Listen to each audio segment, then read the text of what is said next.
El mármol bajo mis codos estaba frío, de un blanco veteado tan puro y gélido que parecía absorber el calor de mi piel, un ladrón silencioso de mi propia vitalidad. El restaurante entero se sentía así, un mausoleo de lujo erigido en el corazón de Polanco, un templo al dinero y a las apariencias, donde el silencio no era paz, sino la ausencia de vida auténtica. Se oía el tintineo distante de la plata contra la porcelana, un sonido agudo, solitario y casi quirúrgico en la inmensidad de la sala. Yo, Amparo, me sentía como un viejo árbol de aguacate, de esos con el tronco retorcido por décadas de viento y sol, arrancado de raíz y trasplantado a la fuerza en una maceta de diseño minimalista. Mis raíces, acostumbradas a la tierra rica y oscura de Michoacán, se sentían expuestas, desnudas, anhelando el abrazo familiar del suelo que me vio nacer y crecer. El aire aquí era diferente, olía a perfume caro, a cera para pisos y a una ambición tan densa que casi se podía masticar. Frente a mí, mi nuera, Valeria, me ofrecía una de sus sonrisas de porcelana. Era una obra de arte en sí misma, perfectamente calibrada para mostrar la cantidad justa de calidez sin comprometer el bótox de su frente. Sus labios se curvaban, pero la sonrisa nunca, jamás llegaba a sus ojos. Esos ojos, oscuros y veloces como los de un ave de rapiña, se movían constantemente, escaneando la sala, registrando quién estaba, quién faltaba, juzgando el atuendo de la mujer de la mesa de al lado. A su lado, mi hijo, Leandro, mi único hijo, el niño que había salido de mi vientre, tenía la mirada clavada en el patrón intrincado de su plato vacío, como si contuviera los secretos del universo, o, más probablemente, un escape de la sofocante tensión que él mismo había ayudado a crear. No me había mirado directamente a los ojos desde que el valet, con guantes blancos, nos había abierto la puerta de su automóvil alemán. Llevaba un traje de lino color crema, uno que gritaba éxito, de una manera que la ropa de trabajo de su padre, manchada de tierra y honestidad, nunca necesitó hacer. La tela fina no podía, sin embargo, ocultar la rigidez de sus hombros, la forma en que su nuez de Adán subía y bajaba con nerviosismo. ¿Estás cómoda, mamá?, preguntó Valeria, su voz un susurro melódico, tan suave como la seda, pero sin su calidez, como el roce de una tela sintética.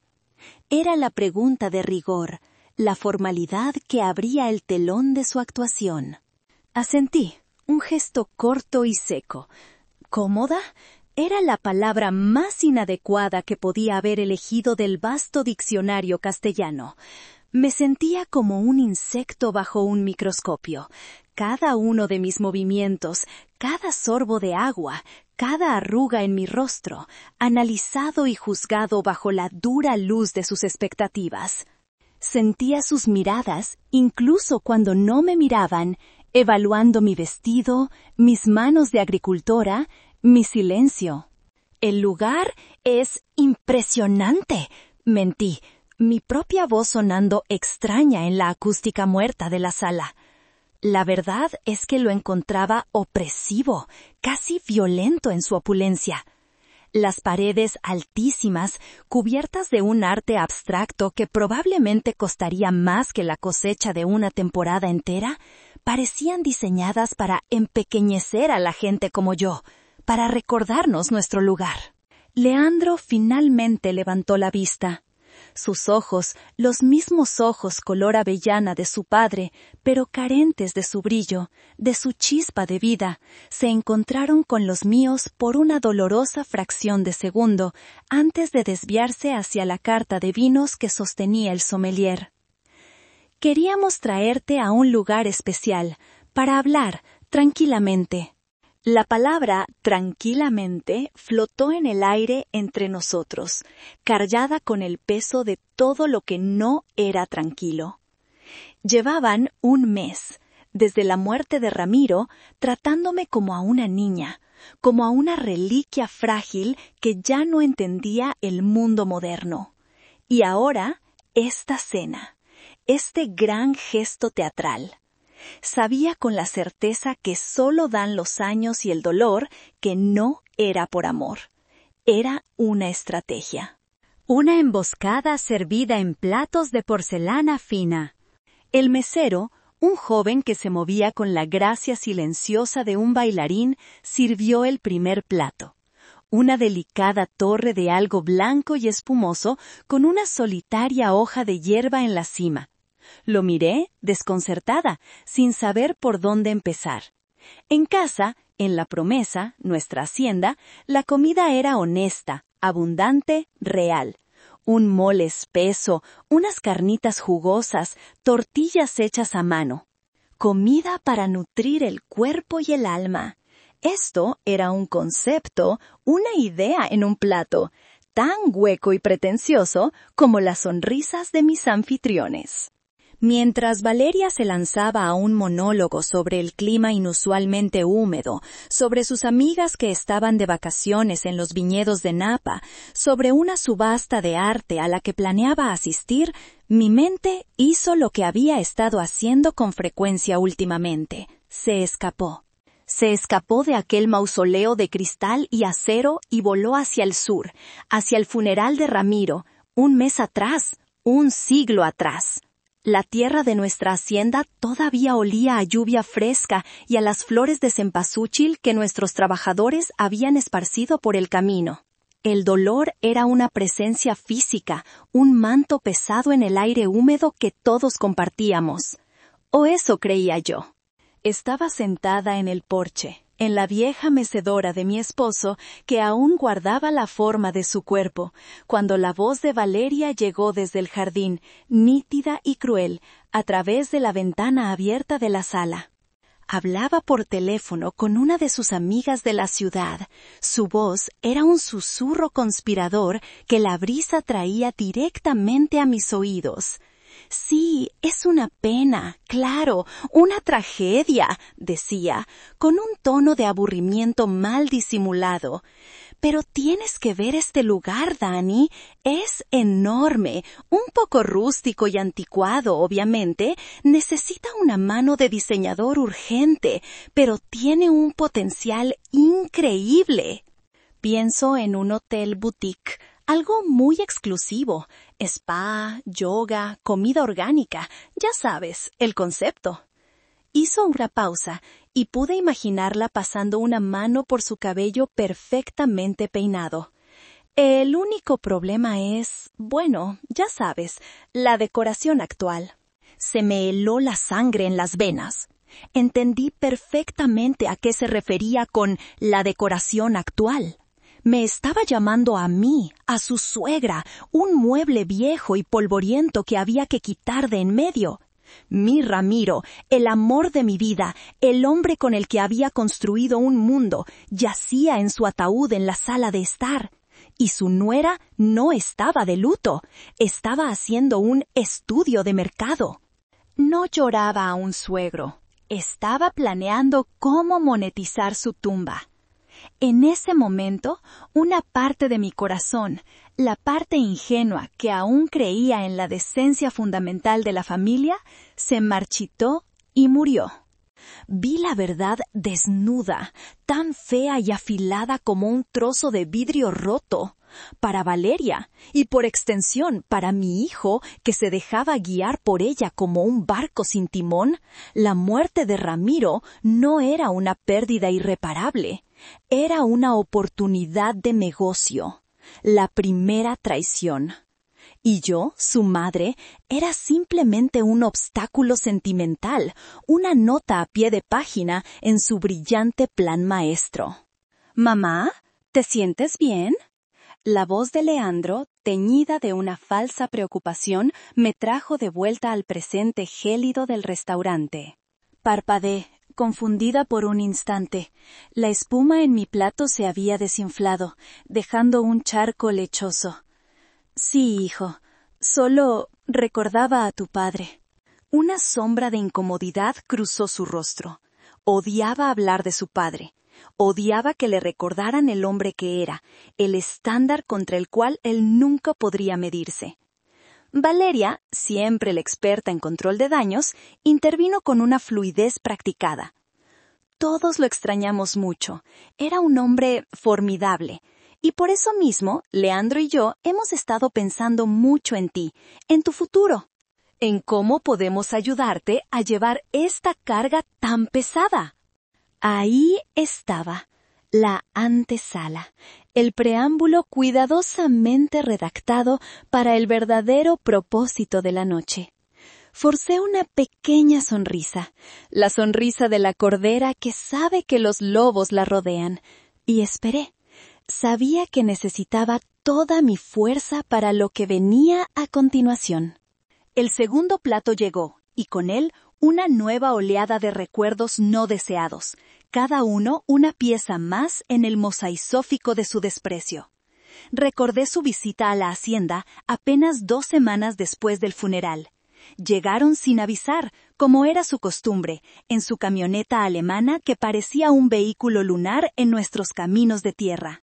No venían con las manos vacías. Traían regalos, ofrendas de paz que en realidad eran armas de una guerra psicológica. Para mí, un teléfono inteligente supuestamente simplificado, con iconos gigantes y solo 3 botones. Para que no te compliques, mamá, y puedas llamarnos si te caes o algo. El o algo flotó en el aire, preñado de insinuaciones sobre mi inminente senilidad.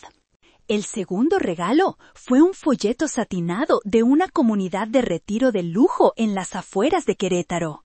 «Se llama Atardecer Dorado», dijo Valeria, su voz rebosante de un entusiasmo que me revolvió el estómago. «Mira estas fotos, Amparito. Tienen clases de acuarela, club de lectura, enfermeras las 24 horas. Es para que tengas opciones, para que no te sientas tan sola». El uso del diminutivo Amparito fue como una pequeña daga verbal, un recordatorio constante de que ya no me veían como la matriarca, sino como una niña grande e indefensa. Soledad. Ellos, que no me habían llamado en meses antes de la enfermedad final de Ramiro, ahora se atrevían a hablar de mi soledad. Ese día, sin pedirme permiso, se dedicaron a arreglar la sala de estar. Valeria decidió que la colección de pipas de Ramiro, que él mantenía con orgullo en la repisa de la chimenea, acumulaba mucho polvo y daba un aire anticuado.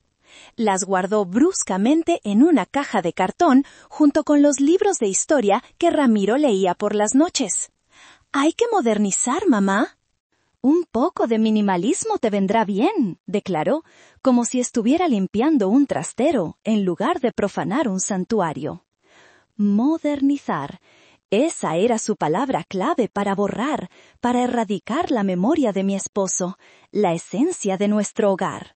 Cada uno de sus actos, cada palabra cuidadosamente elegida y disfrazada de cuidado, era un insulto, un intento deliberado de despojarme de mi autoridad, de mi competencia, de mi propia identidad. Era la segunda traición, una guerra silenciosa de pequeños gestos diseñada para hacerme sentir vieja, inútil e incompetente. Una preparación para el golpe final que planeaban dar esta noche. Pero mientras ellos hablaban y hablaban en el restaurante, tejiendo su red de falsa preocupación a mi alrededor, yo me refugiaba en mi secreto. El secreto que se había convertido en mi armadura, en mi espada.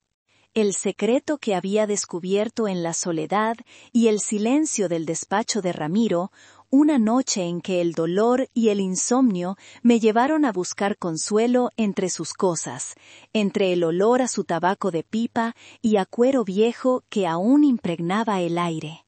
Busqué consuelo y encontré poder. En el cajón inferior de su pesado escritorio de roble, bajo mapas topográficos y títulos de propiedad amarillentos, encontré su último diario. No era un diario de eventos, sino de ideas, de observaciones, de experimentos. Las páginas estaban llenas de su letra apretada, de dibujos de hojas de aguacate, de fórmulas químicas. Y allí, cuidadosamente envuelto en una bolsa de tela encerada, estaba un fajo de documentos oficiales, los papeles finales de su mayor logro, el trabajo silencioso y persistente de una década, la patente registrada de una nueva variedad de aguacate. La había llamado Promesa 17. Era una variedad genéticamente resistente a la plaga de la mancha negra, un hongo que había devastado cosechas enteras en la región y había llevado a la ruina a muchos de nuestros vecinos. Mi corazón dio un vuelco. Sabía de su trabajo, por supuesto, de sus horas en el pequeño invernadero que había construido al fondo de la huerta. Pero Ramiro era un hombre humilde. Nunca alardeaba de sus avances. Lo consideraba su deber, su contribución.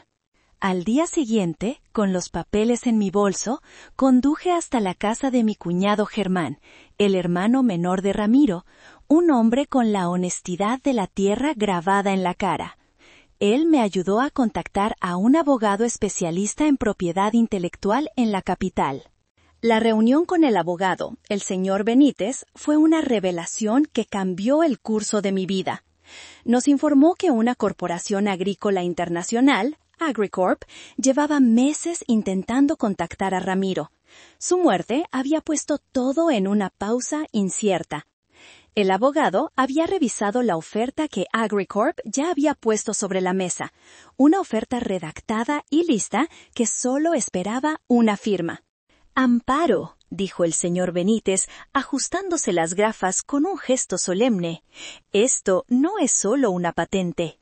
Esto, potencialmente, es el futuro de la industria del aguacate.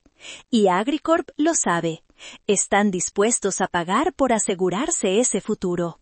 Me mostró la cifra en la última página del borrador del contrato. $25 millones. Sentí que el aire me faltaba. No era solo por el dinero, aunque la cantidad era tan vasta que parecía una fantasía. Era el reconocimiento final al genio silencioso de mi esposo. Era la validación de todas sus noches en vela, de todos sus fracasos y pequeños triunfos. Y en ese instante, en esa oficina estéril con olor a papel y a café rancio, recordé una tarde, años atrás, caminando con Ramiro entre los árboles jóvenes de su vivero experimental. Él había puesto una mano en mi hombro, su mirada seria, fija en el horizonte verde. «Amparo, esta tierra, esta promesa», dijo, refiriéndose tanto a la hacienda como a su trabajo. «Es para la gente que la trabaja, que la respeta, no es para los buitres». Esa promesa se convirtió en mi ancla, mi estrella polar. Ese dinero no era una ganancia inesperada, era un legado. Y yo, su esposa, era su guardiana. No permitiría que los buitres, ni siquiera los que llevaban mi propia sangre, se dieran un festín con él. El plato principal llegó, un trozo de carne tan tierno que se deshacía con solo mirarlo, acompañado de unas verduras minúsculas que parecían de juguete. Leandro y Valeria habían llegado al clímax de su discurso. Habían agotado todos los eufemismos para la vejez y la incompetencia. Hablaban de lo mucho que me querían, de lo terriblemente preocupados que estaban por mi bienestar. Era una actuación conmovedora, digna de un premio. «Y por eso, mamá», dijo Leandro, y supe con una certeza absoluta que el momento había llegado. Su voz se volvió seria, ensayada, como si hubiera practicado frente a un espejo. «Por eso hemos pensado en una solución, algo que te quitará todas las preocupaciones de encima, de verdad». Valeria asintió, su rostro componiendo una expresión de solemne compasión que no engañaría ni a un niño. Una solución que te permitirá descansar, mamá, disfrutar de tu vida, viajar, hacer las cosas que siempre quisiste, sin tener que lidiar con los problemas del día a día, con los pagos, los trabajadores, las cosechas. Leandro carraspeó, un sonido seco en el silencio expectante, y con un gesto que pretendía ser casual, pero que estaba cargado de una tensión casi eléctrica, deslizó una elegante carpeta de cuero negro por la superficie pulida de la mesa. La carpeta se detuvo justo frente a mí, un objeto oscuro y ominoso sobre el mantel blanco inmaculado. El aire se espesó. El tintineo de los cubiertos de las otras mesas pareció desvanecerse. Todo el lujoso y artificial universo del restaurante se contrajo hasta quedar reducido a nosotros tres y a esa carpeta, un presagio de la batalla final. «Mamá», dijo Leandro, su voz ahora apenas un susurro, como si estuviera revelando un secreto sagrado. «Esto es para hacerte la vida más fácil». Leandro me observaba. Una mezcla de nerviosismo y expectación pintada en su rostro. Esperaba que abriera la carpeta, que hiciera preguntas con voz temblorosa, que quizás opusiera una resistencia débil y sentimental que él, con su lógica fría y ensayada, pudiera aplastar fácilmente. Pero yo no la toqué. Dejé mis manos en mi regazo, mis dedos entrelazados con una calma que no sentía. Lo miré, realmente lo miré a los ojos, y dejé que el silencio se estirara, que se hiciera denso y pesado entre nosotros. El silencio es un arma poderosa en manos de quien sabe usarlo. En el silencio, las máscaras se resquebrajan. Vi la impaciencia parpadeando en los ojos oscuros de Valeria. Vi la forma en que su mandíbula se tensaba. Vi la diminuta gota de sudor que se formaba en la sien de mi hijo. Estaban perdiendo el control de su propio guión. Fue entonces cuando su teléfono, posado sobre la mesa como una pantera negra al acecho, vibró. No una, sino varias veces, una serie de zumbidos urgentes que rompieron la quietud. La llamada que, sin él saberlo, lo cambió todo y selló su destino. Él miró la pantalla y su rostro se contrajo en un gesto de fastidio. «¿Quién demonios?», murmuró. Vio el nombre y su expresión cambió a una de alarma. «Disculpen un momento», dijo bruscamente, y se levantó para tomar la llamada junto a una de las enormes ventanas que daban a la avenida Presidente Masaryk, un río de luces de coches de lujo. Valeria intentó llenar el vacío con una charla trivial sobre una nueva galería de arte, pero yo la ignoré por completo. Mis ojos estaban fijos en la silueta de mi hijo. Su postura, antes relajada y arrogante, se volvió rígida. Gesticulaba con la mano libre, primero con frustración, luego con una ira que apenas podía contener. Su espalda era una línea recta de tensión. Aunque no podía oír sus palabras, su lenguaje corporal era un grito desesperado. Regresó a la mesa unos minutos después. Su rostro era una máscara de furia mal contenida. Se movía con una rigidez antinatural. «¿Qué has hecho?», siseó, sin importarle ya las apariencias ni el decoro del lugar. «No sé de qué hablas, Leandro», respondí con una calma que lo enfureció aún más. «¡No me mientas!», casi gritó, atrayendo la mirada curiosa de una pareja cercana. Se inclinó sobre la mesa, su voz bajando a un susurro violento. «Era Roberto, el agente inmobiliario de Uruapan, el de toda la vida. Me ha dicho que alguien, un tercero, una empresa extranjera, ha estado haciendo preguntas muy específicas sobre el valor de la tierra, sobre nuestra tierra». «¿Estás intentando vender la hacienda a mis espaldas?».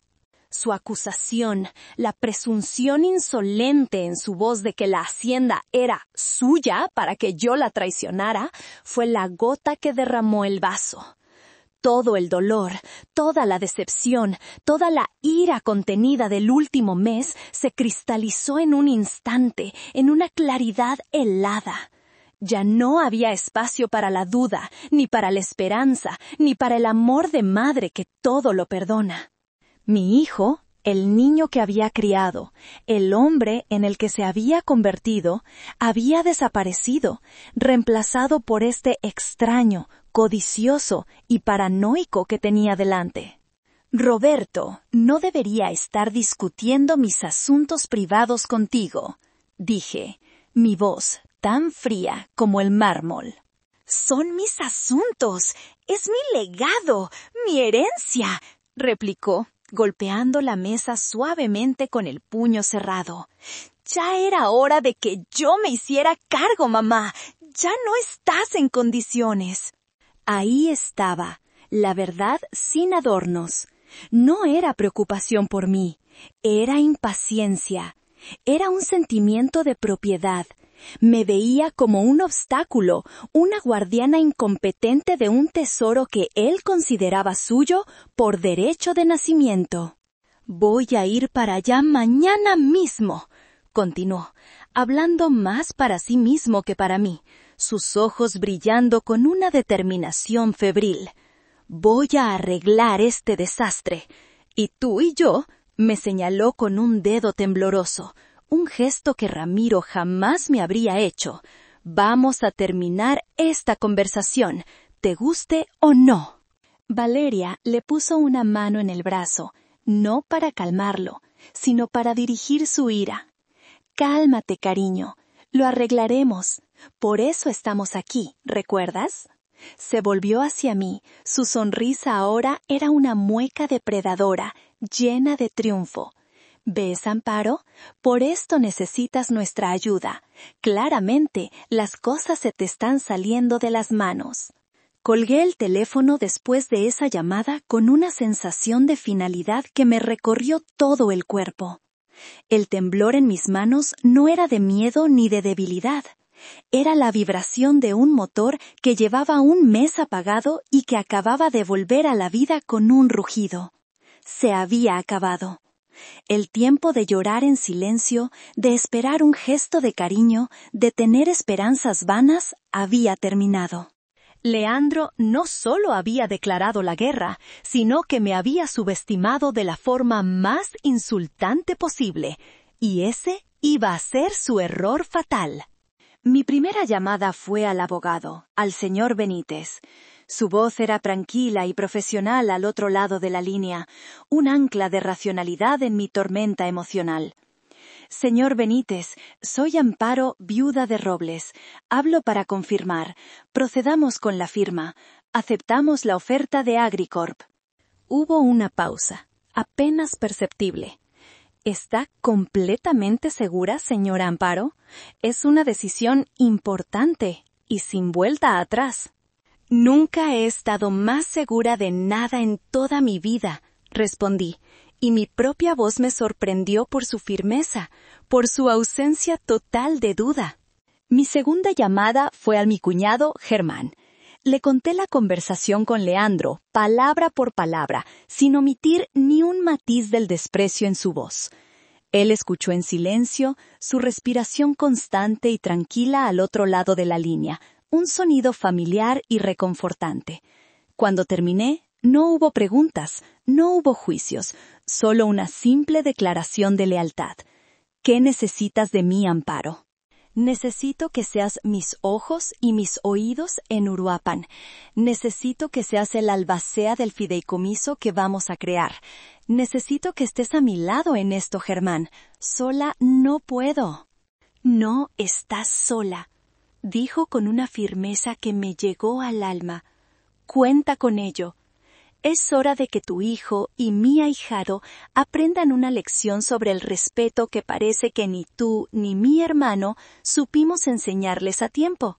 La semana siguiente fue un torbellino de actividad secreta, un ballet clandestino de poder y estrategia. Mientras Leandro y Valeria creían que yo estaba en la hacienda, sumida en mi dolor y mi confusión, yo estaba en la Ciudad de México, moviéndome con un propósito que no había sentido en años. Celebré reuniones con el señor Benítez, con asesores financieros que Germán me recomendó, con banqueros de rostros serios en oficinas con vistas panorámicas. Firmé el contrato de venta de la patente. El proceso, que había sido meticulosamente preparado durante meses por Ramiro, se finalizó con la presión de mi pluma sobre el papel. Vi la confirmación de la transferencia bancaria en la pantalla de una computadora. $25 millones, una cifra con tantos ceros que parecía pertenecer a otro universo, depositada de forma segura en una nueva cuenta de fideicomiso. El fideicomiso Legado Ramiro y Amparo Robles, con Germán y yo como únicos fideicomisarios. Un bastión inexpugnable. Mientras tanto, en mis conversaciones telefónicas con Leandro, yo interpretaba el papel de mi vida. Modulaba mi voz para que sonara cansada, un poco perdida, dócil. Acepté su invitación a cenar, fingiendo que su arrebato de ira había sido olvidado, un simple malentendido. «Claro, hijo, será bueno hablar con calma», le dije, y pude casi oír la sonrisa triunfante y condescendiente en su voz. Creían que tenían el control.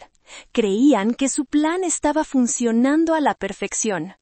No tenían la menor idea de que estaban caminando directamente hacia mi trampa. Una trampa construida con los ladrillos de su propia arrogancia. La noche de la cena, mientras me preparaba en la silenciosa habitación del hotel, sentí una extraña mezcla de nervios y una calma glacial. Era como una actriz en su camerino antes de salir al escenario para la función más importante de su vida. Elegí con cuidado mi vestuario, mi armadura, el vestido de seda verde que Ramiro me había regalado para nuestro último aniversario. Era un vestido elegante, de un corte clásico que no pasaba de moda, el color de los aguacates jóvenes y prometedores. Me puse sus aretes de perlas favoritos, los que decían que iluminaban mi rostro, y el delicado reloj de oro que me regaló el día que nació Leandro, un recordatorio agridulce de un amor que ahora parecía pertenecer a otra vida. Cada pieza era un talismán, un recuerdo tangible de la mujer que era y que estaba a punto de volver a ser. Me miré en el espejo de cuerpo entero que colgaba en la pared. No vi a una viuda frágil, no vi a una anciana confundida a la que se le salían las cosas de las manos.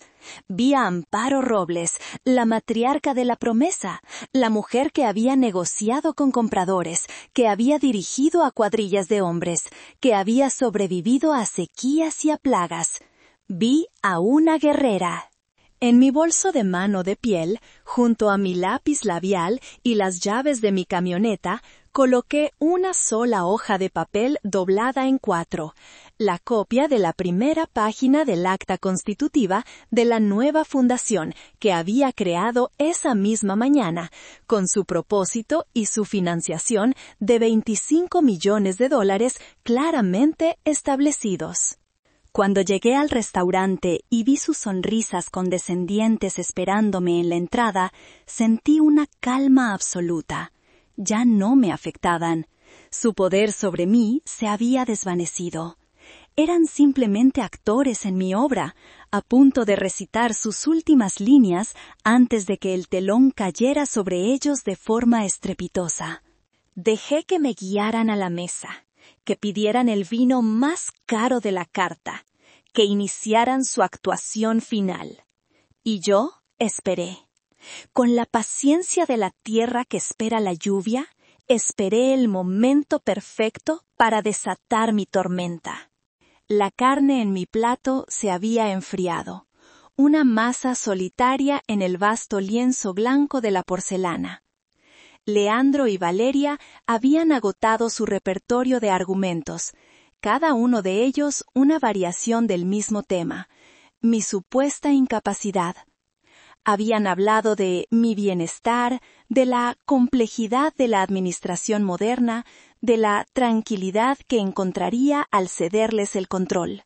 La carpeta de cuero seguía entre nosotros, una barrera silenciosa, un ataúd para mi autonomía. Valeria, viendo que yo no reaccionaba, que mi silencio era un muro contra el que sus palabras se estrellaban, decidió dar el golpe de gracia. Con un gesto que pretendía ser afectuoso, extendió su mano sobre la mesa y cubrió la mía. Sus uñas, largas y rojas como garras enjolladas, se sentían frías contra mi piel. «Así no tendrás que preocuparte por nada, Amparito», dijo, su voz goteando una falsa dulzura que era más insultante que un grito. El diminutivo, Amparito, fue el último clavo en el ataúd de mi paciencia, el último empujón desde el borde del precipicio. Levanté la vista de nuestras manos unidas y la fijé en Leandro. Por un instante, uno solo, una ola de tristeza pura y abrumadora me inundó. Dejé de ver al hombre de 40 años con un traje caro y una ambición desmedida.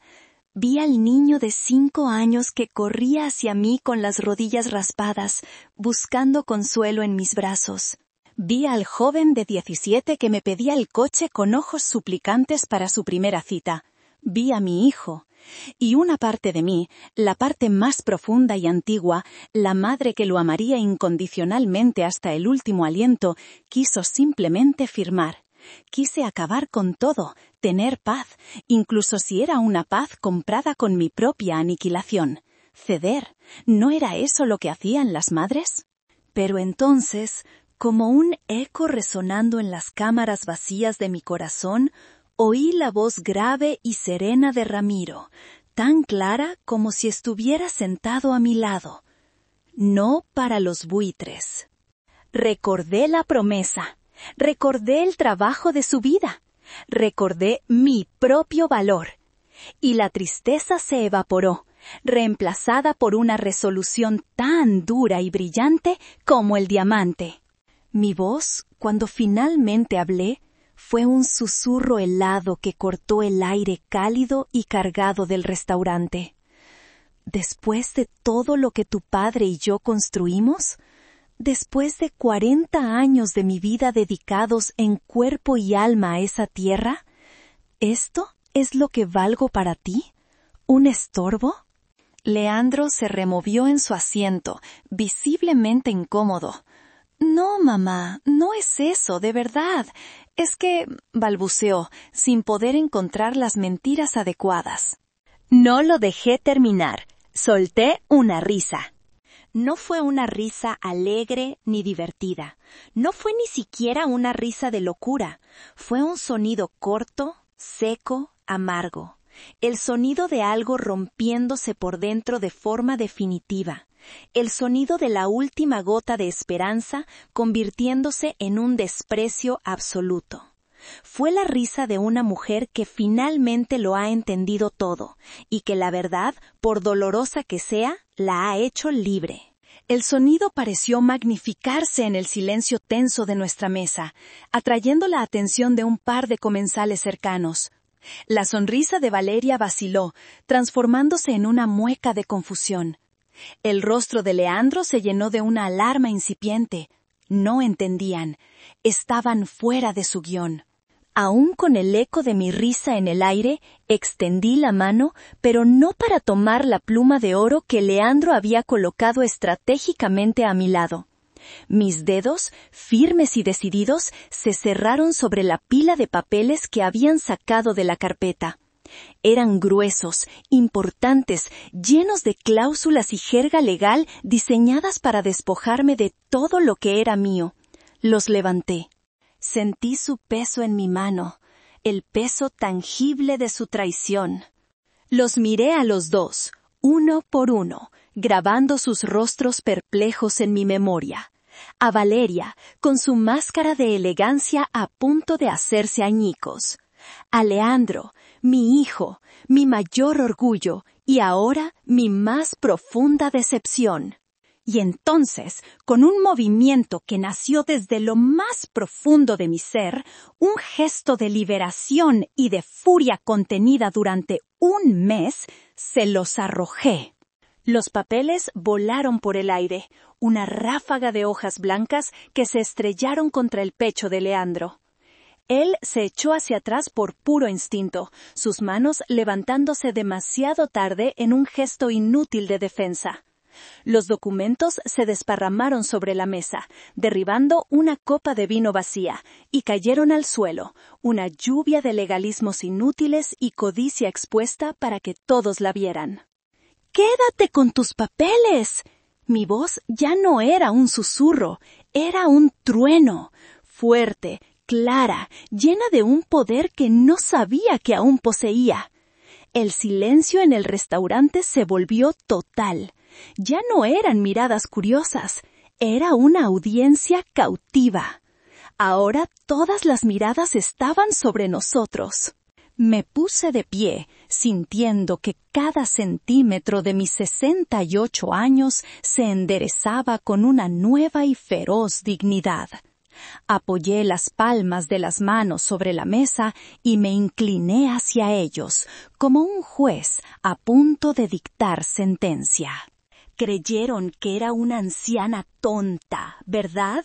Dije. Mi voz bajó a un siseo intenso y penetrante, asegurándome de que cada palabra fuera como un latigazo en sus rostros conmocionados. Una viuda confundida y fácil de manipular. La pobre Amparito que necesita que la cuiden porque las cosas se le salen de las manos. Los miré, disfrutando del puro y absoluto shock en sus rostros. La confusión había dado paso a una comprensión horrorizada. Estaban empezando a darse cuenta de que la oveja que habían llevado al matadero se había convertido en un lobo. Pues esta anciana tonta, continué, saboreando la ironía, la justicia poética de usar sus propias armas verbales contra ellos.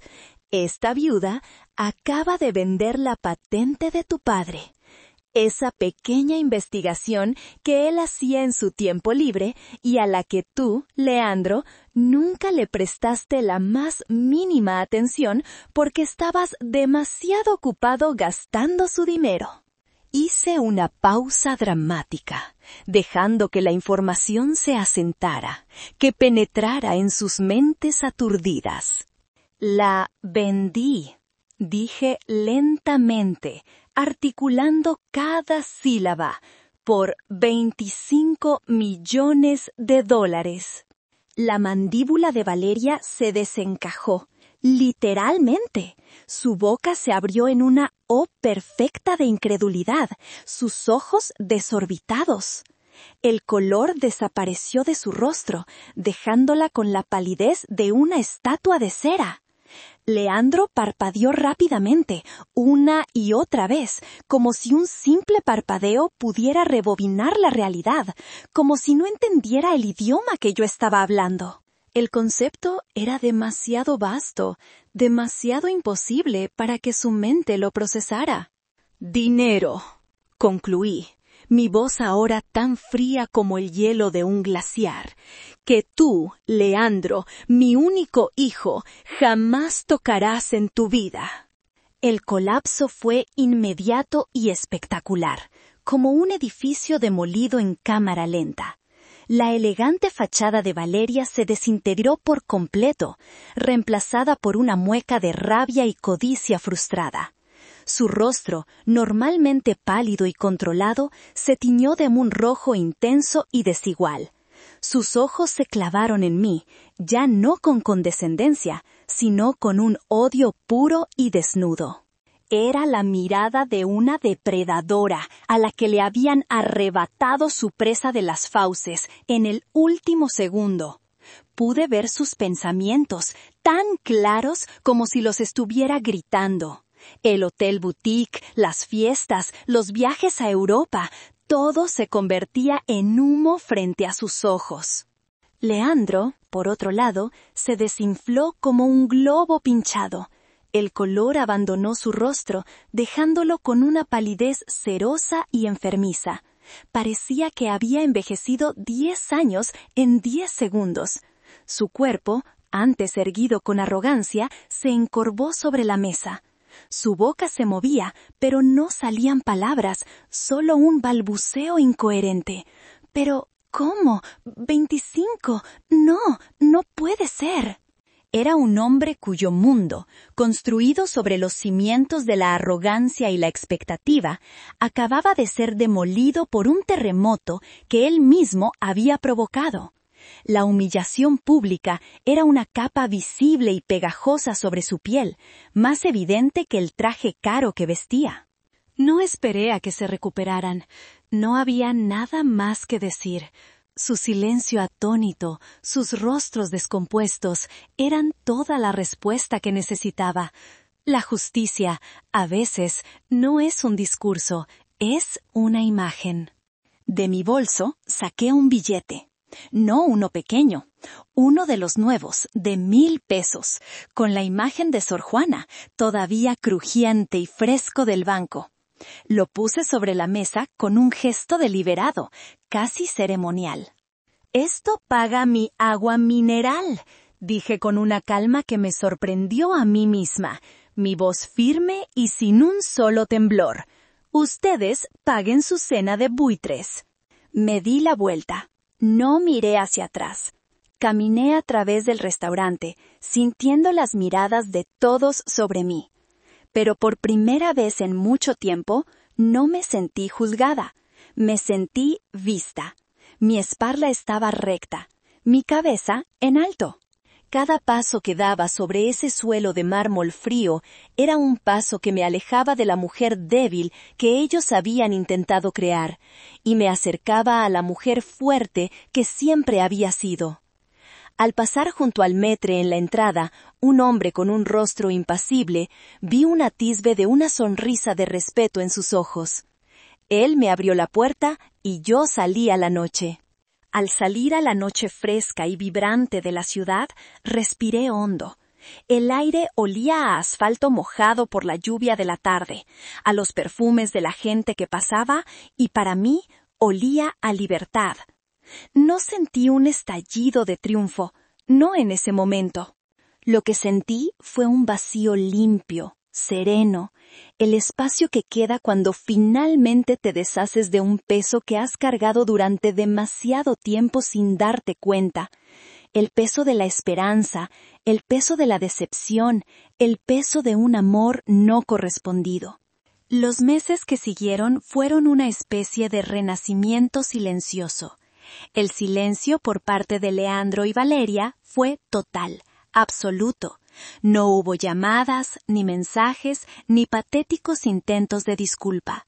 Me enteré a través de Germán, quien a su vez lo supo por amigos comunes, que la noticia de mi fortuna secreta y su humillación pública en uno de los restaurantes más visibles de la ciudad se había extendido como la pólvora en su círculo social. La gran pareja poderosa que planeaba construir un imperio hotelero se convirtió en el chisme de la temporada, la comidilla de cenas y eventos. La historia, con cada repetición, seguramente se adornaba y exageraba, pintándolos como tontos codiciosos y a mí como una viuda astuta y formidable. Poco después, Germán me contó, con una voz desprovista de toda sorpresa, que Valeria había dejado a Leandro. Su amor, al parecer, no había sobrevivido a la bancarrota de sus expectativas. El castillo de naipes que habían construido se había derrumbado. Yo no dediqué ni un pensamiento a su drama personal. Estaba demasiado ocupada construyendo algo real, algo que perduraría. Con una parte de los 25 millones, creé la Fundación Legado Ramiro y Amparo Robles. Nuestro primer proyecto, el que me llenaba el corazón de orgullo, fue un programa de becas completo. No eran solo becas para pagar la matrícula, cubrían alojamiento, libros y un estipendio mensual para que jóvenes de nuestra región, jóvenes con tierra en las venas y sueños en la cabeza, pudieran estudiar agronomía e ingeniería agrícola en las mejores universidades del país sin la carga de la preocupación financiera. Jóvenes como Ramiro, llenos de talento, pero sin recursos. La hacienda La Promesa dejó de ser una simple unidad de producción y se convirtió en lo que siempre debió ser, un santuario de conocimiento y comunidad. Mantuve el negocio en marcha, más rentable que nunca, pero transformé la casa principal, la que Valeria había llamado rústica y anticuada, en un centro de aprendizaje. Los fines de semana organizábamos talleres gratuitos para pequeños agricultores locales. Trajimos a expertos para hablar sobre nuevas técnicas de cultivo sostenible, sobre gestión financiera, sobre cómo formar cooperativas para tener más poder de negociación, sobre cómo proteger legalmente sus tierras de los depredadores corporativos y de los hijos ambiciosos. La casa volvió a llenarse de vida, pero no con las risas huecas de la alta sociedad, sino con las conversaciones animadas y apasionadas de hombres y mujeres de trabajo. El aire se llenó de nuevo con el olor a café de olla recién hecho, a pan dulce horneado en nuestros hornos de leña, y al aroma inconfundible de la tierra mojada en las botas de nuestros visitantes. Encontré una nueva familia en mi comunidad, una familia unida, no por lazos de sangre, sino por el respeto mutuo, la solidaridad y un amor compartido por la tierra que nos alimentaba. A veces, por la tarde, cuando el trabajo del día ha terminado, me siento en la mecedora de Ramiro en el porche, la misma en la que escuché la traición de Valeria. Miro el sol ponerse sobre los interminables campos de aguacates, pintando el cielo de tonos naranjas y morados. Pienso en todo lo que pasó. Pienso en el hijo que perdí, o que quizás, dolorosamente, nunca tuve realmente. Ya no siento ira. Ese fuego se ha consumido, dejando solo las cenizas de una profunda y serena melancolía. Me quitaron al hijo que creí tener, al niño de mis recuerdos, pero me devolvieron a mí misma. Me obligaron a encontrar una fuerza que no sabía que poseía, a redefinir mi propio legado, no como la viuda de Ramiro, ni como la madre de Leandro, sino simplemente como Amparo, la guardiana de la promesa. Y me doy cuenta, con una claridad que solo la edad y el dolor pueden otorgar, que el verdadero legado de Ramiro no estaba en los millones de dólares de la patente, estaba en la promesa que su recuerdo me hizo cumplir, que la tierra, el conocimiento y la oportunidad son para quienes los trabajan con respeto. Y ahora, gracias a lo que hice, su legado florecerá en cientos de jóvenes que mantendrán esa promesa viva para las generaciones venideras. A veces, la risa más amarga, esa que solté en aquel restaurante frío y distante, es la que te hace más libre. Es la que rompe las cadenas que no sabías que llevabas. ¿Hice lo correcto? Sí. Mirando a los jóvenes becarios caminar entre los árboles, escuchando las risas en mi porche, sintiendo el pulso de la tierra bajo mis pies, sé, con cada fibra de mi ser, que hice lo correcto.